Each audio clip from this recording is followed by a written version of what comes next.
Imagine trouver le vrai bonheur sans avoir besoin de le crier au monde. La sagesse bouddhiste enseigne que ne pas tout raconter, ce n'est pas se taire, mais protéger ton énergie et cultiver la paix intérieure. À travers le silence et la discrétion, tu apprendras à te connecter à ton essence, à calmer ton esprit et à renforcer ta présence. C'est une réflexion profonde et libératrice qui te permettra de briller sans exposition inutile. Si tu recherches une sérénité authentique, cette voie t'ouvre la porte vers un voyage silencieux, puissant et transformateur. Oseras-tu rester en paix? La force du silence intérieur. Nous vivons dans un monde où tout se dit, où tout s'expose. On nous a appris à exprimer nos pensées, nos émotions, nos rêves. Et bien sûr, parler est important. Mais que se passe-t-il lorsque nous apprenons à rester en silence? Pas un silence gênant, mais un silence qui vient de l'intérieur, celui qui calme, équilibre et protège. Le silence intérieur n'est pas une absence de bruit, c'est un choix. C'est une manière d'être dans le monde sans s'y perdre. Quand nous restons en silence, nous nous écoutons vraiment. Nous cessons de réagir à tout ce qui se passe autour et commençons à observer ce qui se passe en nous. Au lieu de répondre avec des mots, nous répondons avec conscience. Ce silence n'est pas toujours facile. Il peut déranger car il met en lumière des pensées ou des émotions que nous évitons. Mais c'est là que commence la véritable transformation. Le silence intérieur révèle ce qu'il faut guérir, ce qu'il faut lâcher, ce qui compte vraiment. Beaucoup croient que pour être entendu, il faut parler plus fort. Mais lorsqu'une personne agit depuis son silence intérieur, sa présence suffit. Elle n'a pas besoin de convaincre ni de se justifier. Son énergie transmet déjà paix, confiance et sagesse. Le silence intérieur nous offre une force qui n'a pas besoin de validation extérieure. Il nous aide à ne plus réagir impulsivement, mais à choisir nos mots, à discerner ce qui mérite d'être dit et ce qu'il vaut mieux garder. Nous comprenons que tout n'a pas besoin d'être partagé, que certaines choses grandissent mieux dans l'intimité. Protéger ses pensées et ses projets, ce n'est pas les cacher, c'est les préserver. Chaque parole est une énergie donnée. Trop parler, trop partager peut nous vider sans que nous nous en rendions compte. La sagesse du silence nous apprend à protéger cette énergie, à choisir avec soin quand parler et quand garder pour soi. Le noble silence est le moment présent. Dans la tradition bouddhiste, il existe une pratique appelée le noble silence. C'est un silence volontaire, conscient, qui ne consiste pas seulement à ne pas parler, mais aussi à apaiser l'esprit. C'est choisir de rester pleinement dans l'instant, sans se laisser emporter par le besoin d'expliquer, d'argumenter ou d'impressionner. Le noble silence n'est pas un isolement, c'est une écoute. Et en nous écoutant, nous apprenons aussi à mieux entendre les autres. Souvent, nous n'écoutons pas vraiment, car nous préparons déjà notre réponse. Le noble silence brise cette habitude. Il nous rend plus conscients, plus présents, plus empathiques. Avant de continuer, si tu n'es pas encore abonné à ma chaîne YouTube, je t'invite à le faire dès maintenant. En t'abonnant, tu seras informé de toutes mes nouvelles vidéos, ce qui te permettra de ne rien manquer de contenu précieux. La pleine conscience est intimement liée à ce silence. C'est vivre chaque moment comme unique, manger sans distraction, marcher en ressentant chaque pas, écouter sans regarder l'heure, vivre sans pilote automatique. Dans le silence, la vie se révèle telle qu'elle est, sans filtre, sans artifice. La plupart du temps, nous cherchons des réponses à l'extérieur. Mais en pratiquant le noble silence, nous découvrons que beaucoup de réponses étaient déjà en nous, simplement étouffées par le bruit. Le silence éclaire, ordonne et libère. Et ce n'est pas réservé aux retraites spirituelles. Tu peux pratiquer le noble silence chez toi, au travail, dans la rue. C'est prendre une pause avant de répondre, choisir de ne pas intervenir dans chaque discussion, accepter de ne pas tout expliquer. C'est un retour à soi, un espace où tout devient plus clair, plus simple, plus authentique. Savoir se taire pour protéger son énergie. Parfois, parler semble naturel. Nous voulons partager nos émotions, nos soucis, nos victoires. Et c'est humain. Mais il existe une sagesse dans le fait de se taire, pas par peur ni par répression, mais par choix, par protection. Car tout ne mérite pas une réponse. Tout ne mérite pas d'être dévoilé. Certaines personnes n'ont pas besoin de connaître nos pensées profondes. Certaines situations ne valent pas l'énergie de nos mots. Apprendre à se taire, c'est poser des limites, c'est préserver sa force intérieure. Combien de fois avons-nous confié quelque chose d'important à quelqu'un qui ne l'a pas valorisé? Combien de fois avons-nous exprimé nos sentiments à des personnes incapables de les entendre? Le silence, dans ces moments-là, est un bouclier. Il ne nous enferme pas, il nous protège. Ces situations font mal, non seulement à cause de ce qui se passe à l'extérieur, mais surtout à cause de ce que nous ressentons à l'intérieur. Car en nous ouvrant, nous nous montrons vulnérables. Et si nous ne choisissons pas bien à qui, quand et comment le faire, nous finissons plus blessés que nous ne l'étions déjà. Savoir se taire est aussi une façon de garder son calme, de ne pas nourrir le conflit, de ne pas tomber dans les provocations. Certaines personnes cherchent à discuter, à imposer leur point de vue, à t'emmener sur leur terrain. Si tu entres dans cette dynamique, tu perds ton centre. Mais si tu choisis de garder le silence, de ne pas entrer dans ce jeu, tu conserves ton équilibre et tu protèges ta paix. Il y a aussi des émotions qui ont besoin de silence pour se transformer. Quand nous sommes très en colère, très tristes ou complètement perdus, parler immédiatement n'aide pas toujours. Bien souvent, cela ne fait que nous pousser à dire des choses que nous regrettons ensuite ou à créer encore plus de confusion. En revanche, si nous prenons le temps de respirer et d'observer nos émotions dans le silence, nous pouvons répondre de manière beaucoup plus claire et sereine. L'énergie émotionnelle est précieuse, elle ne se voit pas, mais elle se ressent. Et si nous ne la protégeons pas, elle s'épuise. Voilà pourquoi savoir se taire est aussi un acte d'intelligence émotionnelle. C'est reconnaître quand il vaut mieux garder le silence pour ne pas perdre le contrôle, pour ne pas gaspiller son énergie, pour ne pas ouvrir des portes que nous ne pourrons plus refermer. Plus nous pratiquons cet art, plus il devient simple. Nous apprenons à reconnaître quand cela vaut la peine de parler et quand il vaut mieux se taire. Nous apprenons à nous écouter d'abord nous-mêmes avant de parler aux autres. Et parfois, nous découvrons qu'un simple silence est déjà une réponse puissante. La discrétion, l'art de ne pas tout partager. Une idée s'est profondément enracinée dans notre société. Nous croyons devoir tout montrer, tout dire, tout publier. Comme si ce qui n'est pas raconté n'avait pas de valeur, comme si ce qui n'est pas exposé n'existait pas. Alors nous partageons chaque pas, chaque émotion, chaque réussite et même chaque problème. Mais être transparent ne signifie pas tout dévoiler. La discrétion n'est pas cacher, c'est choisir. Choisir ce que nous voulons partager et ce que nous préférons garder. Être discret ne veut pas dire se fermer au monde, mais comprendre que certains aspects de notre vie méritent d'être préservés. Parce que ce qui est privé n'est pas ce qui est caché, mais ce qui est protégé, les idées encore fragiles, les décisions qui mûrissent, les rêves qui viennent de naître. Tout cela a besoin de silence, de temps et de protection. Quand nous partageons quelque chose trop tôt, nous l'exposons aux opinions, aux doutes, aux comparaisons, aux interférences. Et souvent, cela fragilise ce que nous essayons de construire.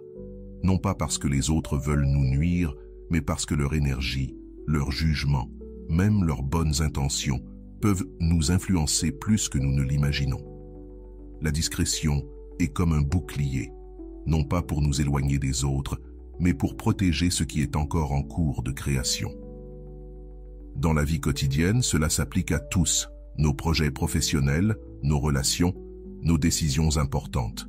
Bien souvent, ce qui se construit avec force se fait dans le silence, non pas parce que nous sommes seuls, mais parce que nous sommes concentrés, sans distraction, sans le bruit extérieur.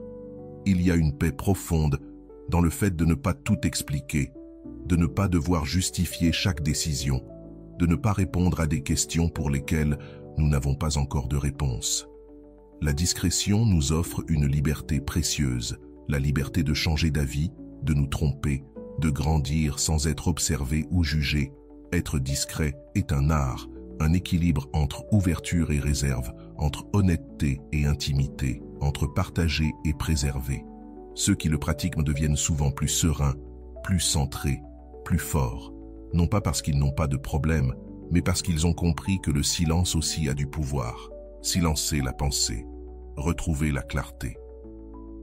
Le silence extérieur est une première étape, mais le véritable défi commence lorsque nous essayons de faire taire notre esprit. Même dans une pièce calme, il continue à tourner sans arrêt. Pensée, inquiétude, souvenir, jugement, anticipation. Ce dialogue intérieur est souvent épuisant. Nous ressassons les mêmes idées, nous nous accrochons à des scénarios négatifs, nous anticipons des choses qui n'arriveront peut-être jamais. Silencer l'esprit ne signifie pas arrêter de penser, mais apprendre à ne pas se laisser emporter par chaque pensée. La méditation n'est pas mystique ni compliquée, c'est simplement s'asseoir en silence et observer.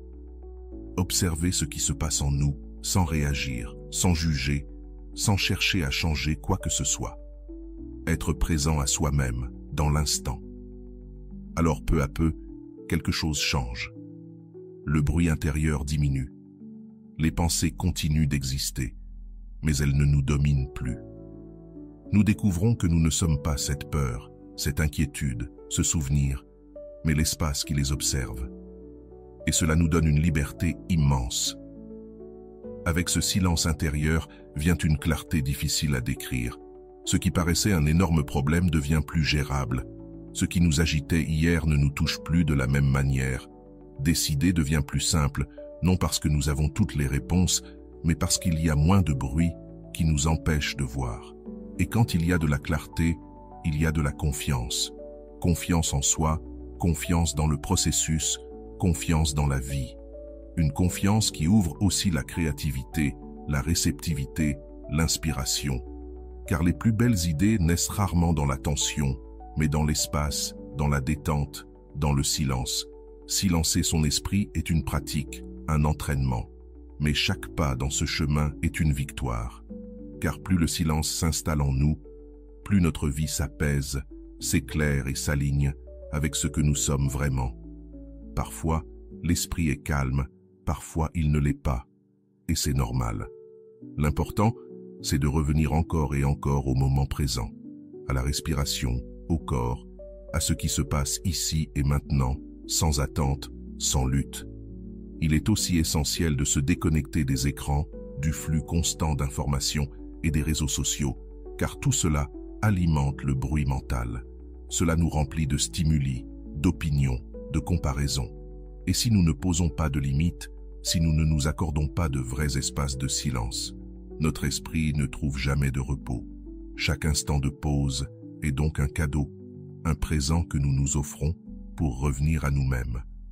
Faire taire l'esprit n'est pas fuir le monde, c'est s'y préparer pour le vivre de façon plus consciente, plus sereine, plus profonde.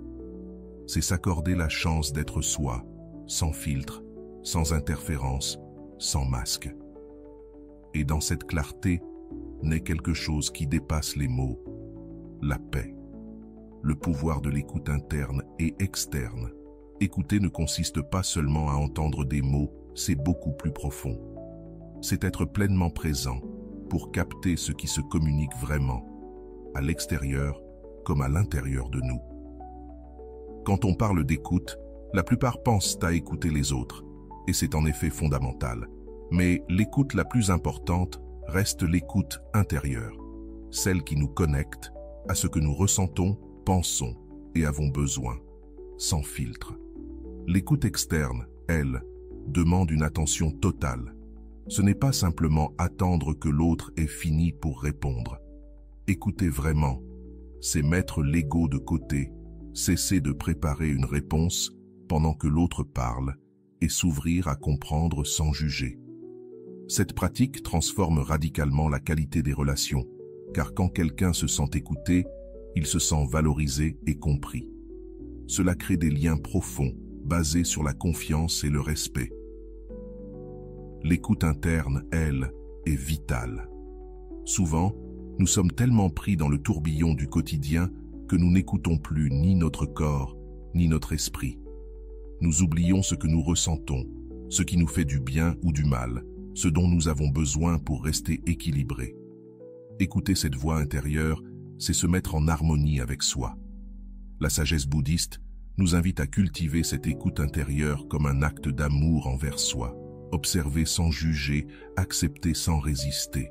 Car en écoutant attentivement ce qui se passe à l'intérieur, nous détectons des signaux que nous ignorons souvent. La fatigue, le stress, l'anxiété ou encore la joie véritable. Cette connexion nous aide à prendre des décisions plus conscientes, plus alignées avec qui nous sommes vraiment. Et quand nous combinons l'écoute interne avec l'écoute externe, nous vivons en harmonie. Nous communiquons depuis l'authenticité, sans masque ni attente trompeuse. Nous savons ce que nous ressentons, ce que nous voulons, et nous sommes capables de recevoir ce que les autres nous offrent sans peur ni préjugés. Pratiquer une écoute profonde n'est pas facile. Cela demande patience et humilité, car cela implique de se laisser toucher à la fois par ce que l'autre dit et par ce que l'on ressent. Mais c'est une pratique qui transforme, qui ouvre des portes à la compréhension sincère et éteint le besoin de combler le silence par des mots inutiles. Au fond, le pouvoir de l'écoute est un cadeau que l'on se fait et que l'on offre aux autres. C'est une manière de vivre en paix, en équilibre, en présence. C'est une façon d'être heureux dans le silence. Vivre avec intention, sans validation externe. Dans un monde où les réseaux sociaux et l'opinion publique dominent, vivre selon sa propre intention devient un véritable défi. On nous a appris à chercher l'approbation des autres, à mesurer notre valeur par les j'aime, les avis, les commentaires. Mais la vraie liberté naît lorsque l'on comprend qu'on n'a pas besoin de validation extérieure pour être heureux ou pour savoir que l'on est sur le bon chemin. Vivre avec intention, c'est vivre de l'intérieur vers l'extérieur. C'est se connecter à ce que l'on veut vraiment, à nos valeurs, nos passions, nos rêves, sans dépendre du regard d'autrui. Il ne s'agit pas d'être égoïste ou indifférent, mais d'être fidèle à soi-même, à sa propre voix intérieure. Quand on cesse de chercher à plaire, on libère un poids immense. On ne vit plus dans la peur du jugement, ni dans l'angoisse de ne pas être à la hauteur. Cela ne veut pas dire que les autres n'ont pas d'importance, mais que notre moteur principal devient la paix intérieure et le bonheur authentique. Le bonheur silencieux. Vivre avec intention, c'est aussi prendre des décisions conscientes. Ne plus agir par impulsion ou par pression sociale, mais se demander « Qu'est-ce que je veux vraiment ? Qu'est-ce qui me rapproche de ma meilleure version ?» Ce choix mène à une vie plus riche, plus alignée avec notre essence. Et quand notre valeur ne dépend plus des critiques ou des rejets, nous devenons plus résilients. Notre estime ne repose plus sur le regard des autres, mais sur notre propre vérité. Ce chemin n'est pas simple. La société, la culture, parfois même la famille, nous poussent à chercher l'approbation. Mais avec de la patience, on apprend à poser des limites saines, à protéger notre énergie et à reconnaître que le bonheur est en nous, pas à l'extérieur. La véritable félicité n'est pas dans l'apparence, ni dans ce que les autres valident. Elle naît du silence, de l'authenticité et de la connexion profonde avec soi-même. Trouver le bonheur dans le silence. Le bonheur que beaucoup cherchent dehors dans la reconnaissance, le regard des autres, les réussites est fragile. Le vrai bonheur, celui qui dure, se cultive dans le silence, dans cet espace intérieur sans bruit, sans comparaison, sans masque. Quand nous apprenons à rester en silence avec nous-mêmes, nous découvrons que le bonheur ne vient pas de l'extérieur. C'est un état qui se réveille en nous. C'est ressentir la paix même quand tout autour est imparfait. C'est savourer les petites choses qui passent souvent inaperçues. Une respiration profonde, un sourire sincère, un rayon de soleil sur la peau. Le silence nous rappelle qui nous sommes au-delà des rôles, des histoires, des étiquettes. Dans cet espace, le mental s'apaise, le cœur s'ouvre et naît une plénitude qui ne dépend de rien ni de personne. Ce bonheur silencieux n'est pas passif. C'est une force tranquille qui nous pousse à vivre avec conscience, amour et compassion. Elle nous invite à nourrir ce qui nous élève et à lâcher ce qui nous épuise. Merci de m'avoir accompagné dans ce voyage vers la félicité silencieuse. Si cette vidéo t'a apporté de la valeur, je t'invite à t'abonner et à activer la cloche pour ne rien manquer. Et partage en commentaire. Comment pratiques-tu le silence et la discrétion dans ton quotidien? Ton expérience peut inspirer d'autres personnes et enrichir cette belle communauté.